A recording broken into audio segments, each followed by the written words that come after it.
Hello বন্ধুরা, বইয়ের পাতা থেকে শুরু করে চলচ্চিত্রের পূর্ণদৈর্ঘ্য পর্দায় এলিয়েনের রাজকীয় বিচরণ থাকলেও এলিয়েন কি পৃথিবীতে সত্যি এসেছিল?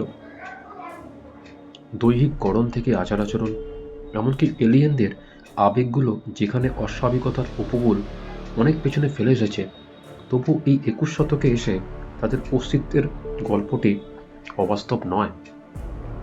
চলুন যাচাই করে নেওয়া যাক পৃথিবীতে তাদের পদচিহ্নের সত্যতা। এরই নিরিখে আরও একবার নতুন করে উত্তর মিলবে সেই চিরায়ত প্রশ্নের, এলিয়েন বলে আদৌ কোনো কিছু আছে কিনা।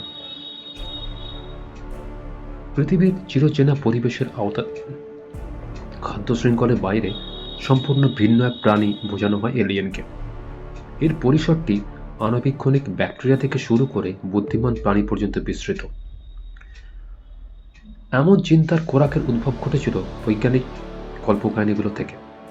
সবচেয়ে পুরনো সাহিত্যের মধ্যে ২০০ খ্রিস্টাব্দে গ্রিক রম্য গল্পকার লুসিয়ানের গল্পে পাওয়া যায় মহাজাগতিক প্রাণীর সন্ধান। ট্রু স্টোরি নাম হলেও উপন্যাসটির কাহিনী পুরোটাই ছিল চন্দ্রাভিযানের কল্পকাহিনী নিয়ে। আর বর্তমান সময়ে বৈজ্ঞানিক কল্পকাহিনী ভিত্তিটা গড়ে উঠেছে জুল ভার্ন, এইচ.জি. ওয়েলস এবং আইজ্যাক অ্যাসিমভের মতো লেখকদের দ্বারা। তাদের সৃষ্ট কাহিনীগুলোতে শতাব্দী ধরে প্রতিষ্ঠিত হয়েছে এলিয়েনের ধারণা, কখনো বেশ বন্ধুভাবাপন্ন, আবার কখনো রক্ত হিম করা কোনো অনাশিষ্ট হিসাবে আবিষ্কৃত হয়েছে এই এলিয়েনের ধারণা। ১৯৪৭ সালের ২৪শে জুন শিকাগো সার্নে ফ্লাইং সসার নিয়ে বেশ চমকপ্রদ একটি নিউজ কভার করা হয়। তাতে বলা হয়েছিল যে কেনেথ আর্নল্ড নামে একজন পাইলট ৯টি চকচকে অজানা উড়ন্ত বস্তুকে রেইনিয়ার পাহাড়ের উপর দিয়ে উড়ে যেতে দেখেছেন। একই বছর মার্কিন যুক্তরাষ্ট্রের আর্মি এয়ারফোর্স অফিসাররা রসওয়েল আর্মি এয়ারফিল্ড থেকে নিউ মেক্সিকোর করোনার কাছে একটি খামার থেকে বেলুনের ধ্বংসাবশেষ উদ্ধার করে। এর কয়েক দশক পরে ঘটনাটিকে কেন্দ্র করে দানা বাঁধে কনস্পিরেসি থিওরি, যার দাবি ছিল সেই বেলুনটি ছিল মূলত একটি উড়ন্ত সসার এবং মার্কিন যুক্তরাষ্ট্র সরকার ব্যাপারটি গোপন রেখেছিল। কেনেথের সেই ইউএফও দর্শন আর এই কনস্পিরেসি থিওরি ফ্লাইং সসার এবং ইউএফওকে যুগের আলোচনার কেন্দ্রবিন্দুতে পরিণত করে। তাছাড়া মার্কিন সরকারের এলিয়েন প্রযুক্তি নিয়ে গোপন গবেষণা কেন্দ্র এরিয়া 51 এলিয়েনদের ফেলে যাওয়া মহাজাগতিক বস্তুর দিকে নির্দেশ করে। মহাজাগতিক বস্তু এবং প্রাণের মধ্যে বিস্তর পার্থক্য, আর এই জন্যই যুগ যুগ ধরে প্রিন্ট মিডিয়ার বিপুল প্রচেষ্টার পরেও নাসার বিজ্ঞানী এবং অন্যান্য ভূতত্ত্ববিদরা অকপট স্বীকার করে নিয়েছেন যে পৃথিবীতে এখনও ভিন গ্রহের কোনো প্রাণীর আগমন ঘটেনি। কিন্তু তাই বলে এলিয়েন পুরোটাই কল্পনাপ্রসূত হতেই পারে না।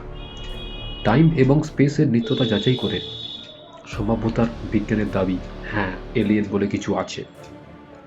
তাছাড়া জগৎবিখ্যাত বিজ্ঞানী প্রখ্যাত স্টিফেন হকিন্সও স্পষ্টভাবে বলেছিলেন যে এলিয়েন আছে, তবে বিশ্ববাসীর উচিত নয় তাদের সঙ্গে যোগাযোগ করা। তার মধ্যে এলিয়েনরা মোটেই বন্ধুভাবাপন্ন হবে না বলে বলছেন এই স্টিফেন হকিংস। ইংল্যান্ডের স্টোনহেঞ্জ সহ যুক্তরাষ্ট্রের বিভিন্ন জায়গায় পাওয়া গ্রুপ সার্কেলগুলোর বৃহদাকার নকশা অচিন্তনীয় সৃজনশীলতার উপস্থিতি জানান দেয়। মিশরের পিরামিড, পেরুর নাজগা লাইন, ইস্টার আইল্যান্ডের মোয়াই এবং দিল্লিতে চন্দ্রগুপ্তের লোহার খাম এখনও বিশ্ববাসীকে বন্দিত করে রেখেছে রহস্যের বেড়াজালে। সম্প্রতি রোমানিয়া, ক্যালিফোর্নিয়া এবং ইউহাটাতেও পাওয়া যায় মেনোলিথগুলো, যেন মহাজাগতিক বস্তুর সঙ্গে উন্নত বুদ্ধিমত্তা সম্পন্ন কোনো প্রাণের মেলবন্ধন রচনা করে। এলিয়েন কি সত্যি পৃথিবীতে এসেছিল? এখন প্রশ্ন জাগে মানুষের মনে।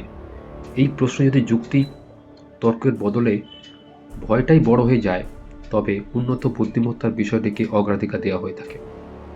এলিয়েনরা যদি নিজেদের উপস্থিতি গোপন রেখে যে কোনো স্থানে বিচরণ করার প্রযুক্তি সম্পন্ন হয়ে থাকে, তবে এমনটা হওয়া খুব স্বাভাবিক যে এখন বিশ্ববাসীর মাঝেই তারা ঘুরে বেড়াচ্ছে, কিন্তু আমরা তাকে চিনতে পারছি না বা বুঝতে পারছি না।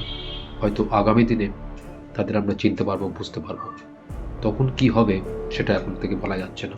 অতএব সময়ের অপেক্ষায় আমাদের থাকতে হবে।